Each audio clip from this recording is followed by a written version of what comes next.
Capes on the Couch podcast is for entertainment purposes only. Dr. Issues is a psychiatrist, but he is not your psychiatrist and does not have knowledge of your individual situation. For any personal mental health concerns, please consult your own healthcare providers. For medical emergencies, please call 911 or the designated number in your area immediately. Remember that you are not alone and help is out there.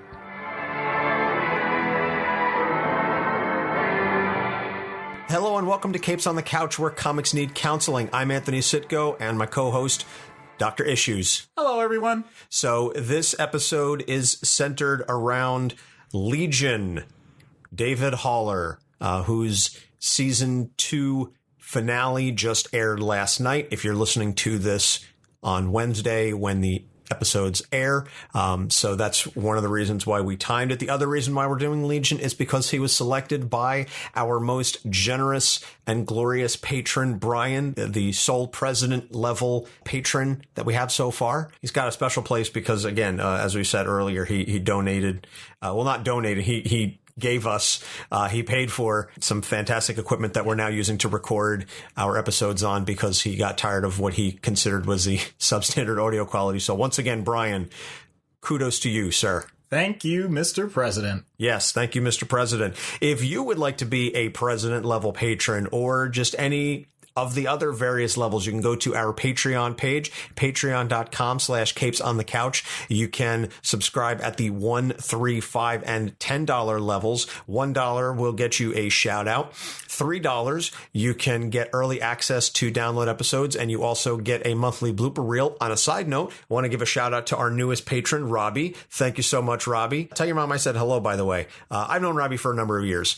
At the $5 level, you get a uncensored episode every week, the longer uncensored version of the skit, as well as guaranteed that any questions you have about any upcoming characters that we've got, you get them answered. And then at the $10 level, you get to pick one episode a month for a character that you want done. And we will also guarantee to answer any questions that you have for that character. So that's at our Patreon page, patreon.com/capesonthecouch. You can also find us on Twitter. We've got a Facebook page. You can email us at capesonthecouch@gmail.com, and you can check out this show at our website, capesonthecouch.live, or through any one of the many platforms that we have. You can check it out on Google Play, iTunes, Stitcher, TuneIn, YouTube, and iHeartRadio. So we've got a number of different ways that you can check out this show, and we please ask that you subscribe, like, leave a positive review, whatever the case may be, whatever is permitted by your particular platform. It just continues to engage us with the community because we love hearing the feedback. Yep. Always looking to improve. Absolutely. And on that note, I just want to give a little side thing because there was some discussion last week with respect to the Scott Summers episode in particular on Reddit, and I guess lamenting that we didn't go further into the background on Scott because there were a number of instances or story arcs in the history of Scott Summers that some of the listeners felt that we did not give enough history on or enough credence for why he is the way that he is. And we're sorry first off, we're sorry if you feel that we didn't give enough background or length on a given character. But as Dr. Issues and I have discussed, that's not the point of this show. The point of this show is not to go into the detail and the weeds on the history of a given character. It's really about using these characters as a starting point to destigmatize mental health discussions. In which case, I'm also going to bring up a critique that we had on Reddit, which basically pointed out, at least in the opinion of the person that was describing what they heard on our podcast, that somehow I was not giving credence to people with traumatic brain injuries. If that's the way it came across, I do apologize. But my intent was not to tell people to, quote, just get over it, close quote. It was more that when something is wrong, everyone should always look to move forward the best way they can, one small step at a time. And if anything I said came across a different way, that certainly was not the intention. Although I admit I'm not infallible. I definitely don't have the best wordsmithing skills. so I may have said something unintentionally. Having said that, I do hope that anybody that hears us talking knows that we are coming from a place of trying to improve people's situations and not discriminate or diminish anything that anyone's going through at any given time. Absolutely, absolutely. We're flippant about any number of things, but the severity of a traumatic brain injury or the impact of a disorder on the person's personality or on a listener in particular is certainly not something that we would ever joke about. And I think we do go to great pains and lengths to do our best to try and take these things into consideration when we're talking about this. And again, we may be flippant about the comic book characters, but we're certainly not going to joke about the real life impact that it has on people. So that's just something that, before we got into the crux of the episode, we just wanted to address that going forward. So, and again, if you feel that we've ever been disrespectful or you've taken issue with something that we've said, by all means, please let us know, and that's one of the things that we do with the show is we learn, we try to grow, we try to improve, and we certainly hope that each episode is better than the one before it. So that's just, again, something that we wanted to address before we really got into this week's character, which is Legion. And again, based sort of following off of that, the primary focus of today's discussion is going to be on the comics version of Legion. We understand it is a very popular television show. We both Dr. Issues and I have seen at least some of it. I confess I've only seen the first episode. I didn't have time to get caught up fully, but I did watch the first episode. It is something that I'm definitely interested in getting into, and hopefully, so I'm not going to watch last night's episode until I've caught up, but hopefully by the time season 3 starts, I will be fully caught up and ready to learn more. And then maybe we could do a follow-up episode, talking more, I guess, about the television version of David Haller for the season 3 premiere. That may be something we could revisit at a later time.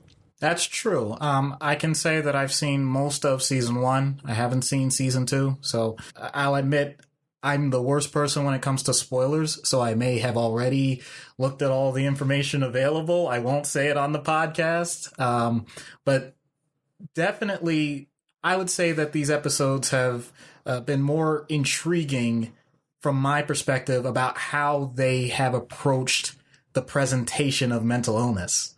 I think they've done it in an incredibly unique way, and I know you feel the same. Absolutely. Just literally the one episode I've seen, from a cinematography standpoint, from the way it's shot, from the way it's acted, this show has shown mental illness and schizophrenia, psychosis, whatever the terminology is, because again, I haven't gotten fully into the show yet, and I know within the show they kind of discuss it as a bit of schizophrenia, but just the way that they show what's going on and his perception of reality is unlike anything I have ever seen, and it's amazing. You've got the colors and the manipulation of reality. You have dance battles going on within David's head. It's stunning. And again, to think that they took this character that was, a mutant and not I think it's safe to say not a fairly well-known character, and they've been able to do something so incredibly inventive with it, I think is really a testament to Noah Hawley and the creative team,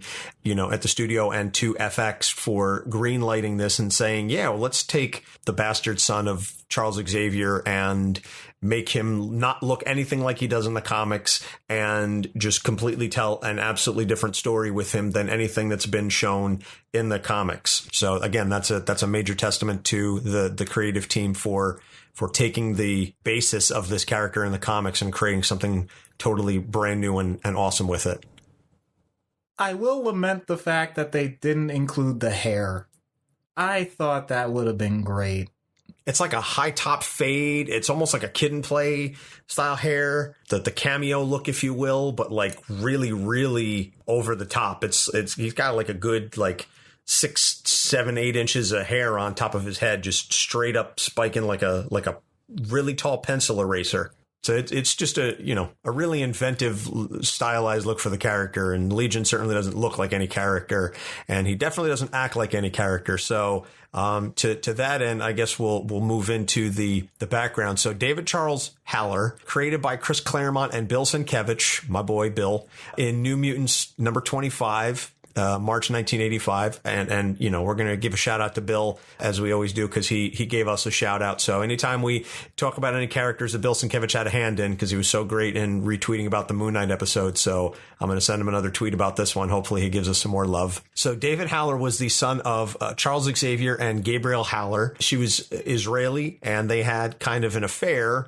but Charles didn't even know of David's existence for many years because Gabrielle never told him that she was pregnant. Doesn't Charles have some sort of mental powers? I know, it's one of those things. You got to tell a story, but... Yeah, I know. So when he was very young, he was the sole survivor of a terror attack, and he absorbed the mind of the terrorist leader into his own mind. So we're going to address, him later on, Jamail. So he was kept under observation by Moira McTaggert, Dr. Moira McTaggert, on Muir Island for many, many years because he was basically catatonic. He was pretty non-responsive. Nobody really knew what was going on inside his mind. And so Dr. McTaggert spent years trying to work with him, trying to piece back together some semblance of his psyche so that he could be responsive, he could talk to people, and hopefully regain some ability to interact with the real world.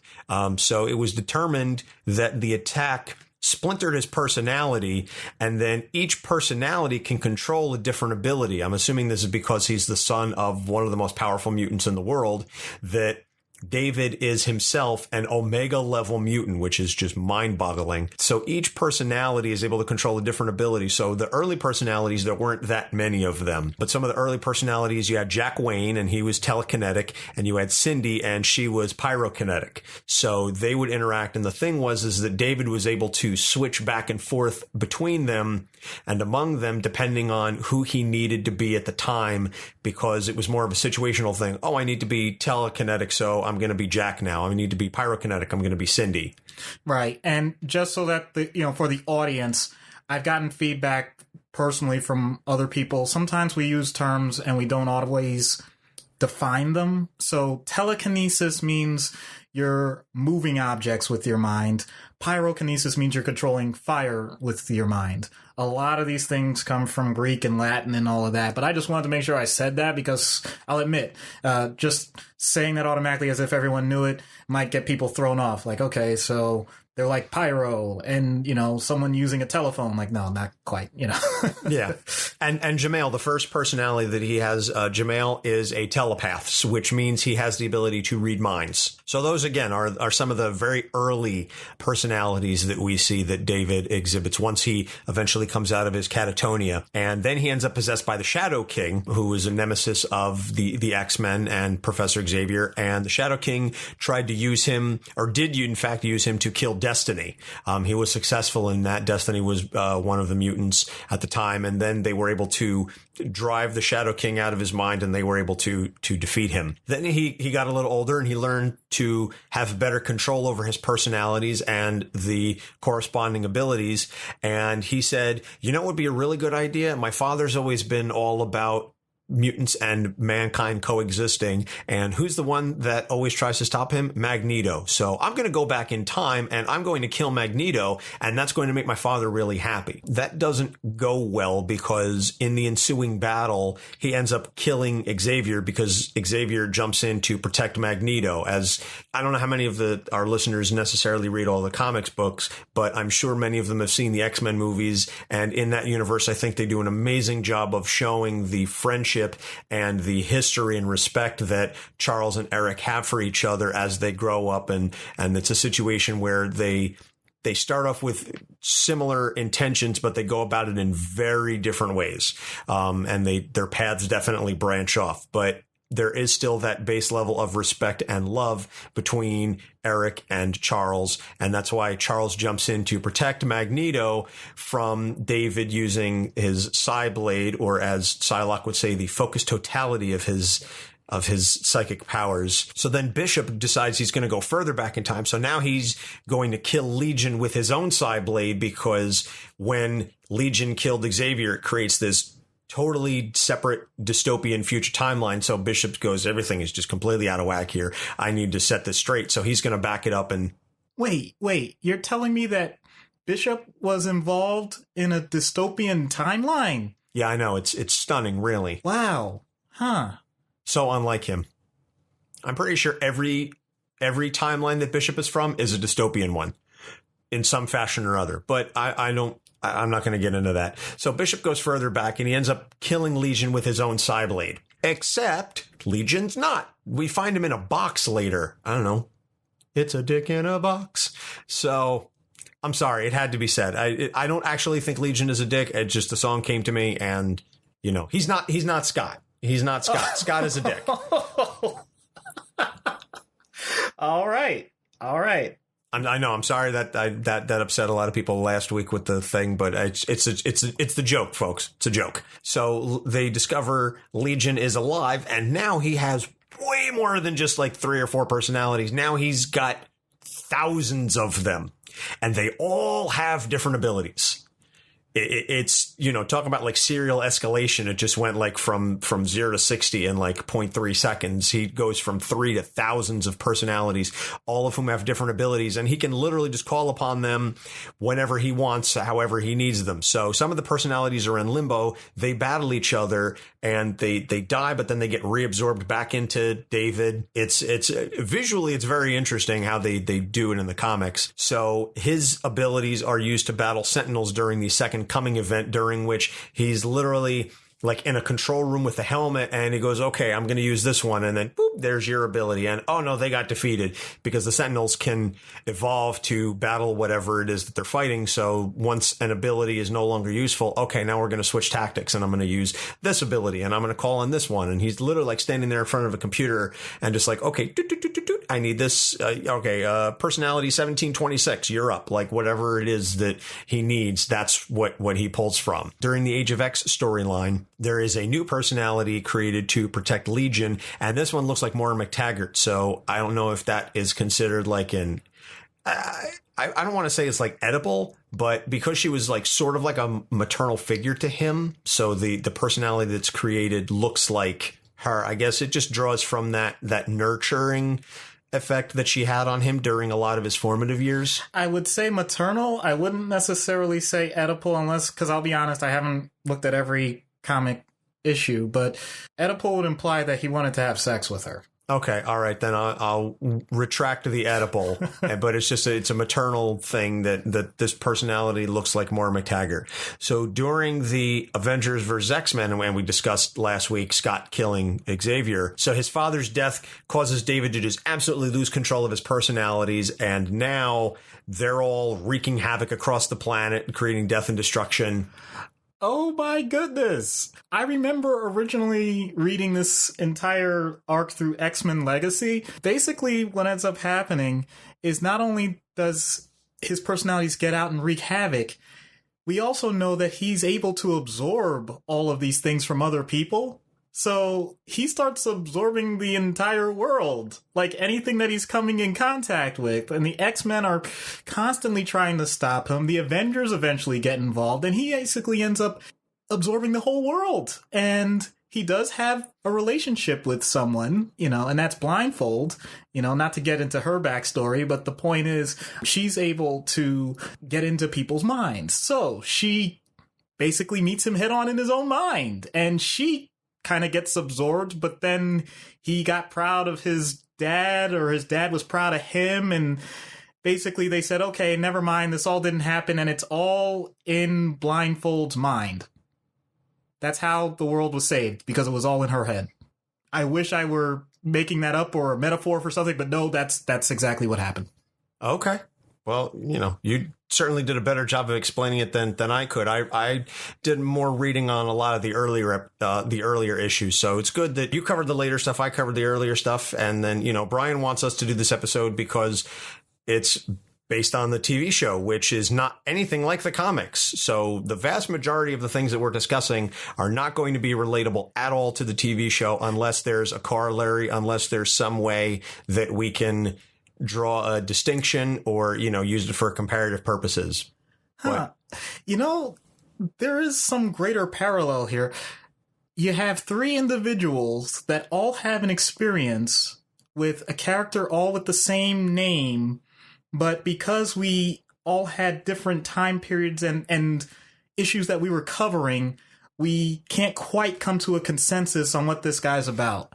Somehow I think that's telling for this entire episode. I do think it's telling. I think it also flies in the face of three men make an elephant, the famous idiom. So we're definitely not making an elephant here. I don't know what we've come to the conclusion other than David Haller has a lot of mental issues. So we'll get into those now. The first and foremost is very clearly the dissociative identity disorder. And I know that we spent time discussing that with Moon Knight. We talked about his dissociative identity disorder, or what was proclaimed to be dissociative identity disorder. This is done very differently because with Moon Knight, at least depending on the writer, it was a situation where he wasn't always able to control his ability to transfer in between the identities. And furthermore, the identities were not always necessarily aware of what the other one was doing. He would go fugue, which is a very real thing. And at least that's one thing that's being handled very well, I think, in the current run, is that each of the current Moon Knight run I'm talking about. Oh, we know you were talking about Moon Knight.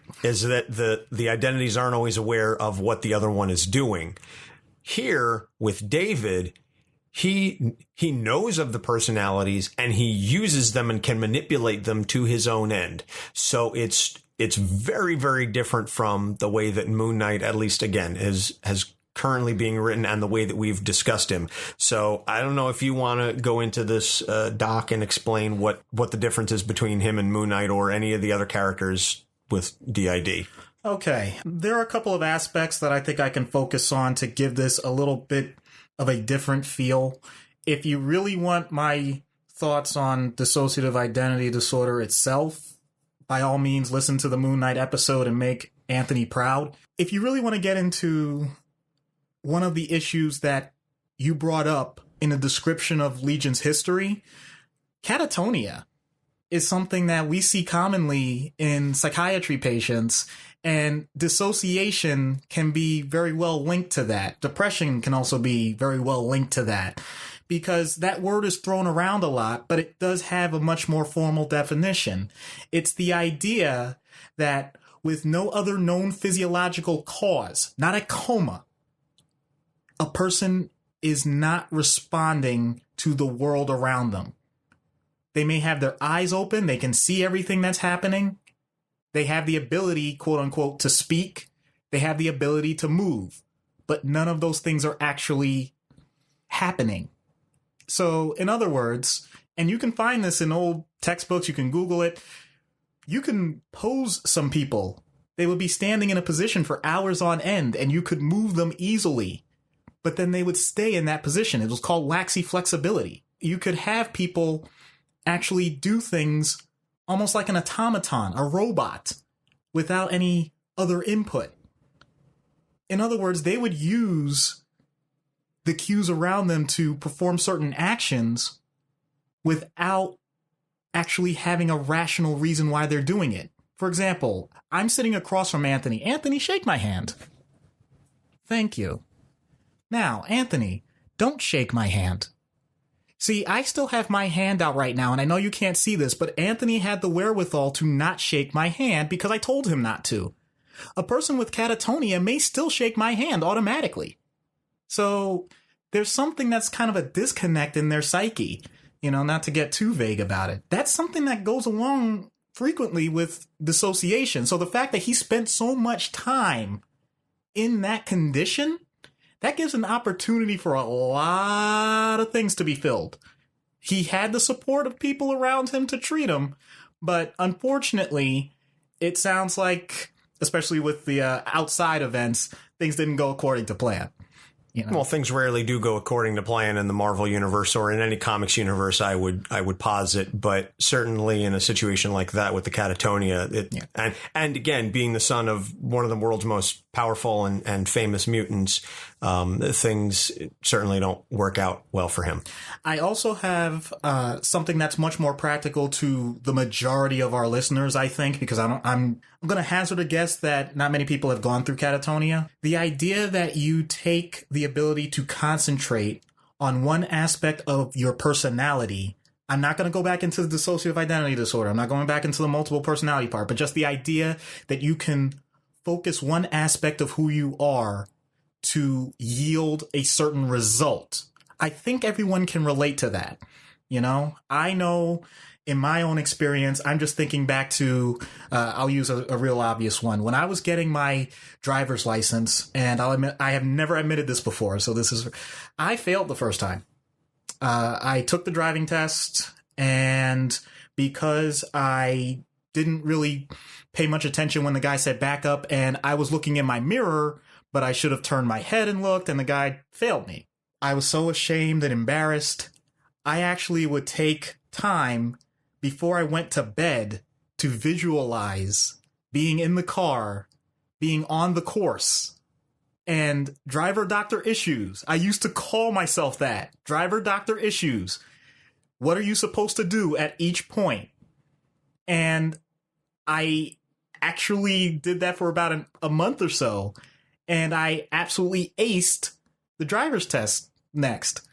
Why did I need to do that? Because honestly, when I first took the test, I had so many other things on my mind. I remember I had math test on my mind. I remember that there was something on TV that I was really into, and I was thinking about all those things and not driving. So the fact that I had to eliminate all of those parts of my brain, which I actually think are much more fun and interesting, and just devote all of my experience to driving really helped me out. That's the example I can give from my own life. I'm sure everyone has their own. But in a case like this, the idea that, okay, fine, I'll vouch for it, fine, separate personalities. The idea that you take an aspect of them and use them in a productive manner, impressive. That's all I have to say. Yeah, I mean, to your point, I certainly think that all of us know that we have to go into a particular mode, or when we're at work. I mean, I think it can be as simple as you're a different person when you're at work versus when you're home. You have different things that you focus on. My wife always tells me all the time. She said, I'm a very different person at work because at work, she's an emergency veterinarian. She has to take charge. She has to be focused on the moment. She has to make split-second decisions. She has to handle a number of different things and be able to diagnose, animals as they come in and figure out, okay, how do I save this dog's life, or how do I treat this cat, etc. When we're home, what do you want for dinner? I don't know. Where do you want to go? What do you want to do this weekend? I don't know. She's incredibly indecisive, and that's fine. I joke about her. I love her. But the point is that you can have, as you said, different things that you focus on or different strengths that you call upon at different times.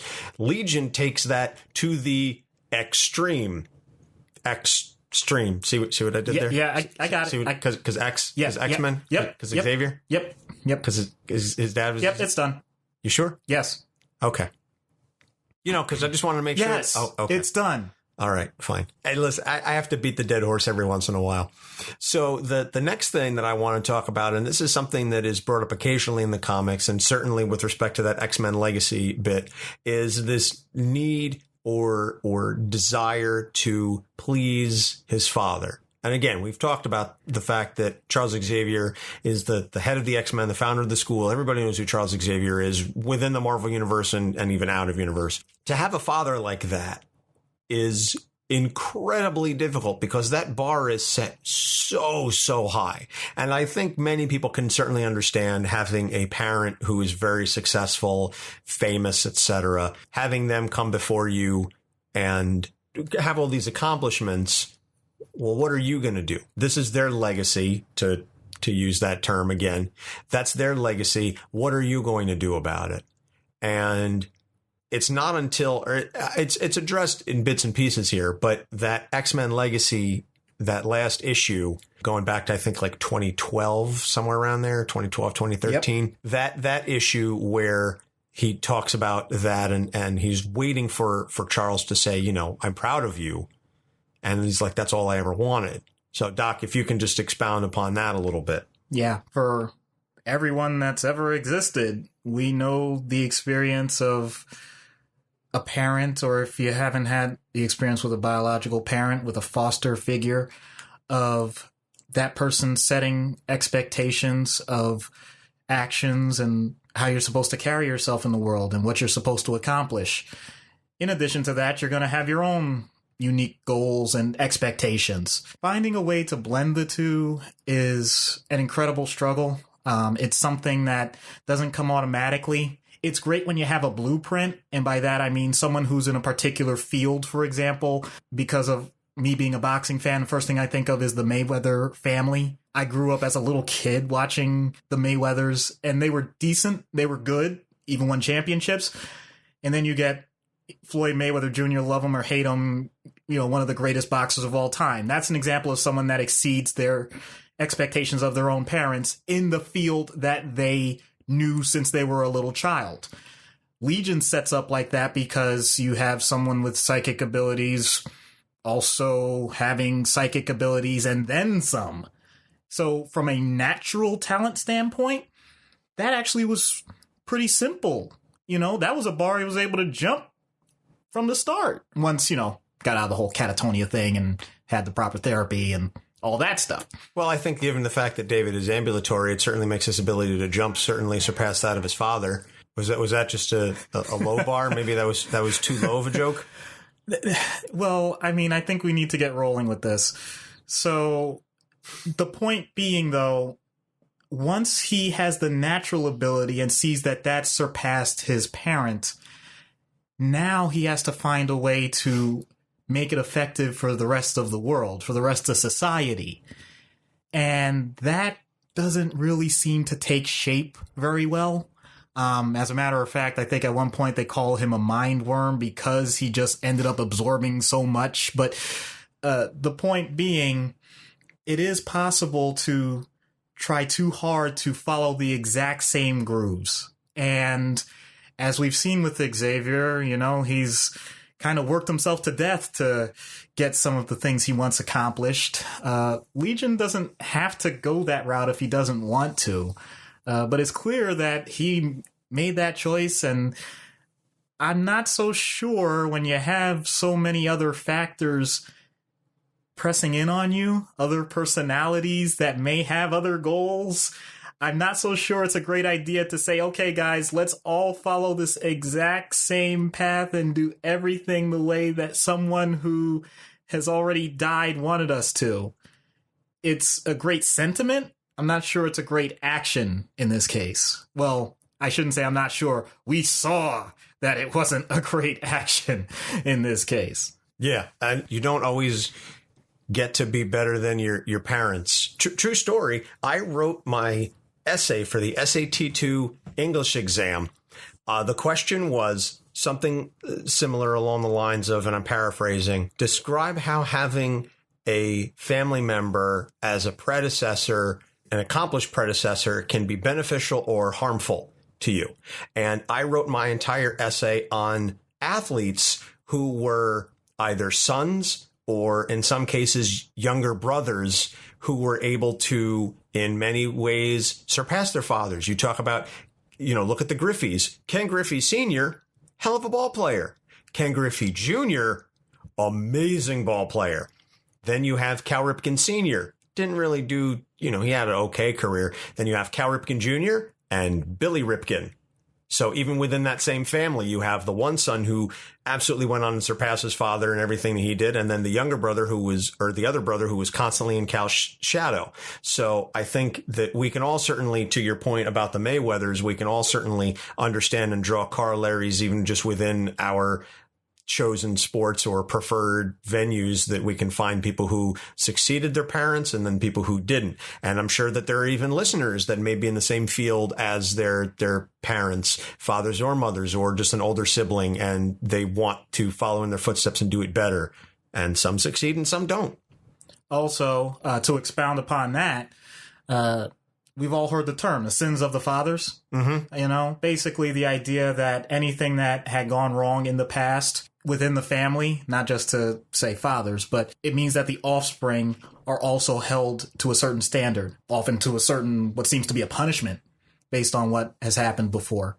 So it creates in my mind, being an optimist, it creates an opportunity to demonstrate change, that things don't have to stay the way that they were.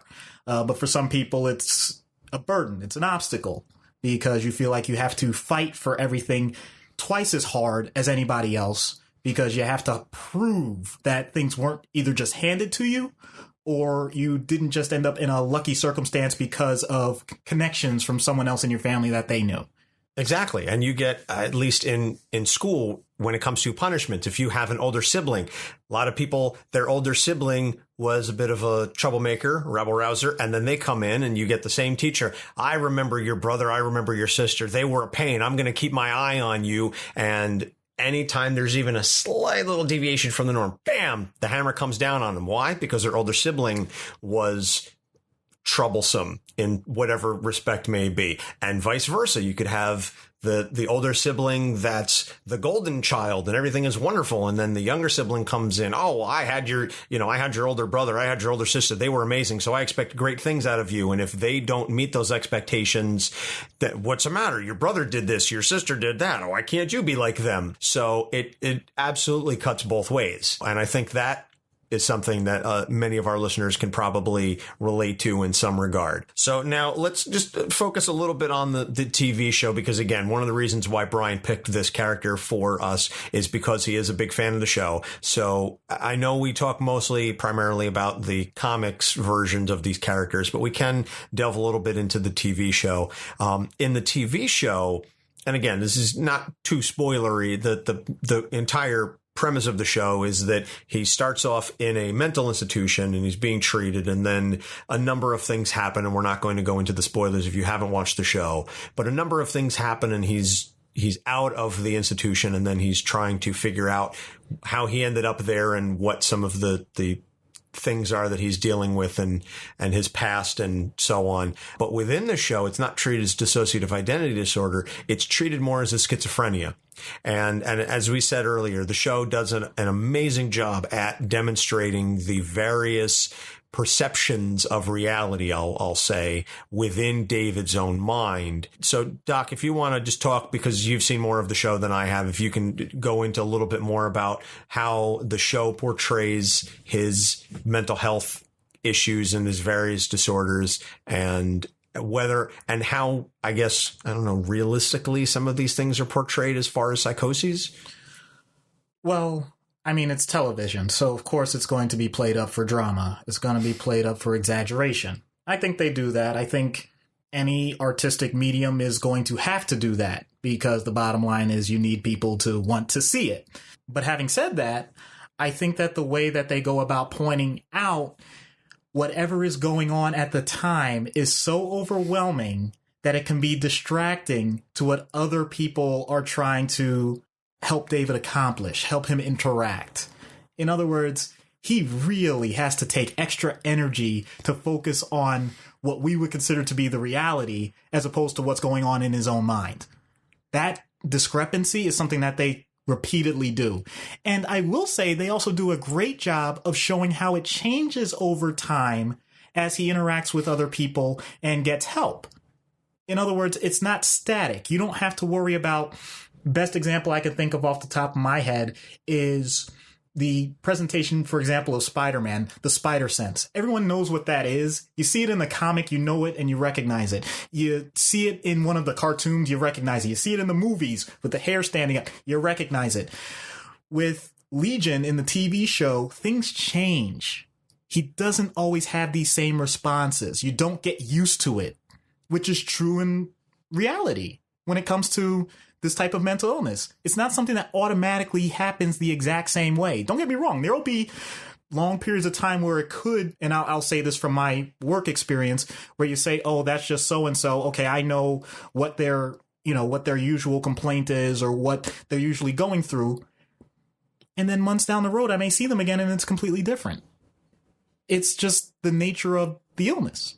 So I think they do a good job with that. I think they do a good job with pointing out that he's still able to do a whole heck of a lot of good, that he's able to continue to find new ways to deal with new situations and change. I think the fact that they focus so much on talking things out rather than just throwing a bunch of medications left and right is probably the best thing that they do.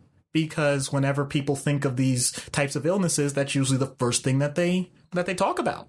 And I feel like it does a disservice to everything else that goes on in a person's life. That's the other thing. When we're talking about TV shows, I feel like we do have to give some level of respect without giving too many details away. Yeah, it's difficult to talk about things without going into spoilers because, again, we don't know how many of our listeners watch the show or where they are. If they do watch the show, we can't necessarily presume that everybody's caught up to, the season 2 premiere.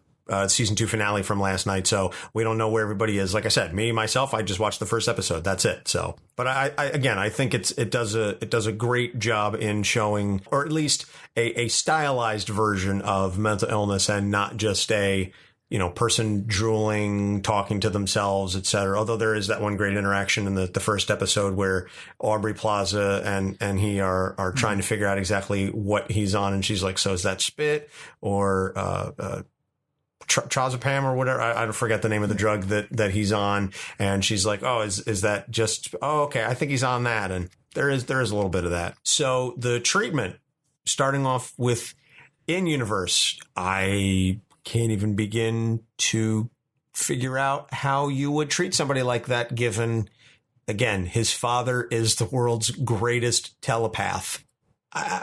What would you do, Doc? I'm going to take a hint from Blindfold. I'm going to really get inside his head.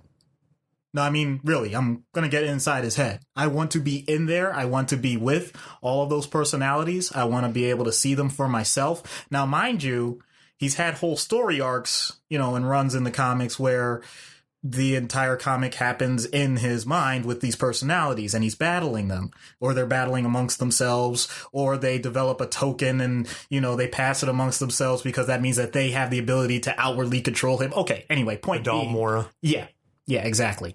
The point being, it's the greatest opportunity I would have to make a difference. How else am I going to deal with an overpowered mutant? I can't outwardly say, okay, don't shoot fire at me or magically take psi knives and stab me or whatever else they could do.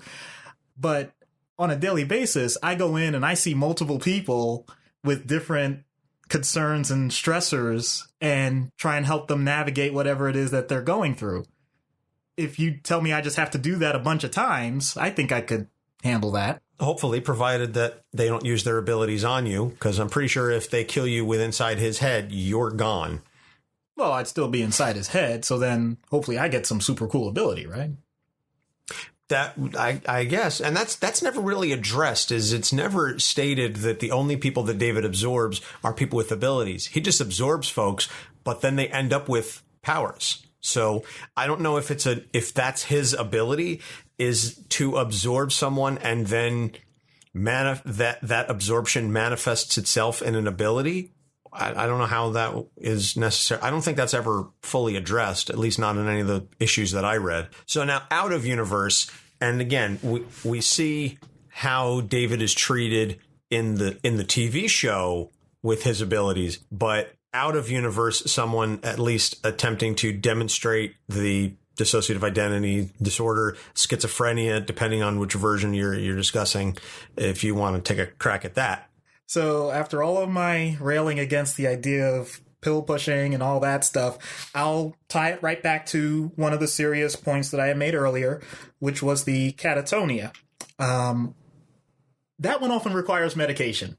Unfortunately, it's a situation where we've known for a long time that benzodiazepines like Ativan, and for people that don't know what those are, they carry a risk of habit formation, but you're only supposed to use them temporarily. They're usually used to address anxiety, or if a person is having trouble with alcohol and they're going through withdrawal and shaking badly. But in this case, for some reason, I'm not pretending to say that we understand completely why it works this way. It usually has the ability, perhaps through the disinhibition factor with what it affects in the brain, to quote unquote snap someone out of it. And I really do mean it that way.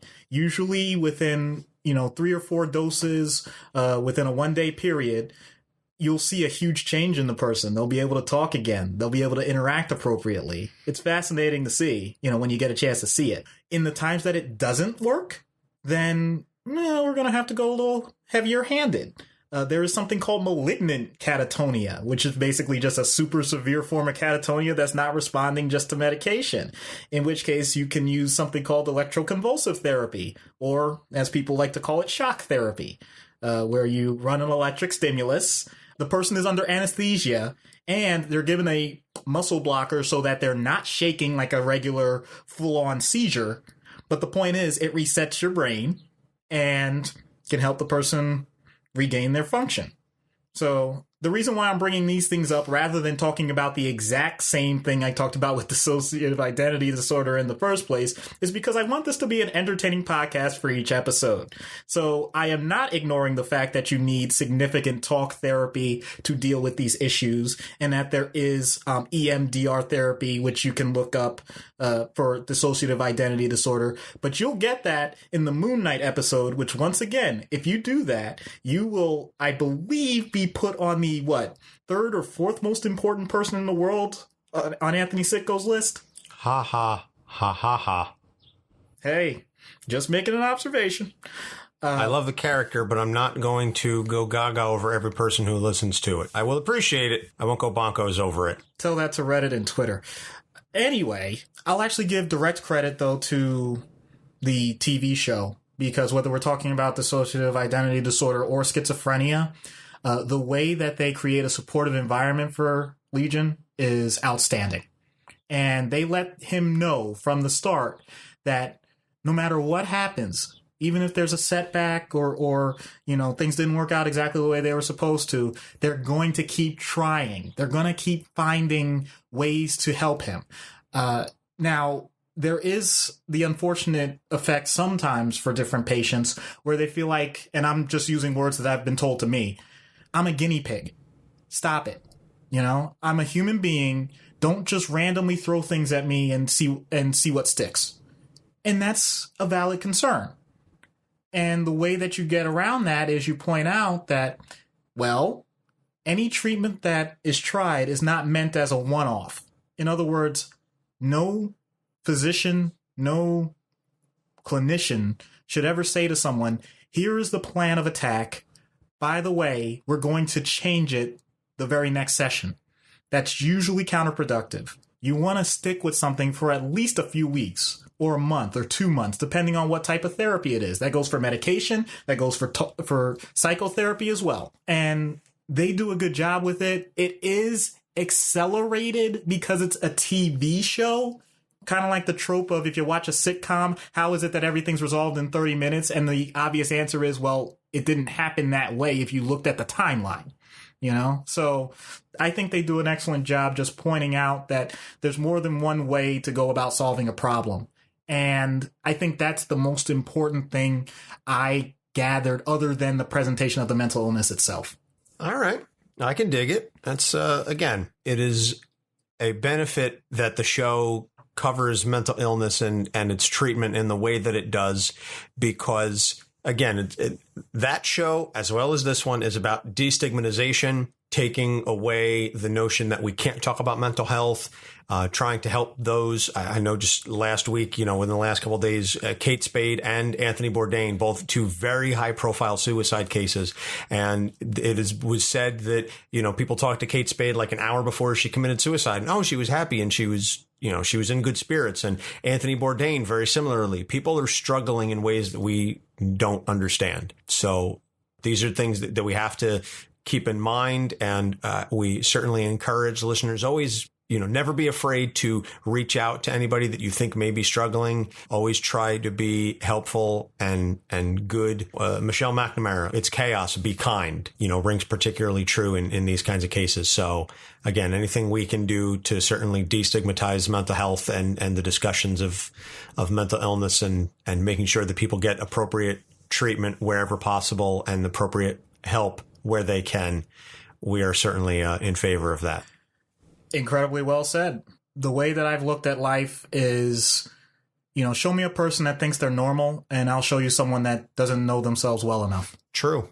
Very, very true. So we're going from that super serious note to a little lighthearted, a little more fun now. We're going to get into our usual couch skit and find out what happens when Dr. Issues decides to treat Legion.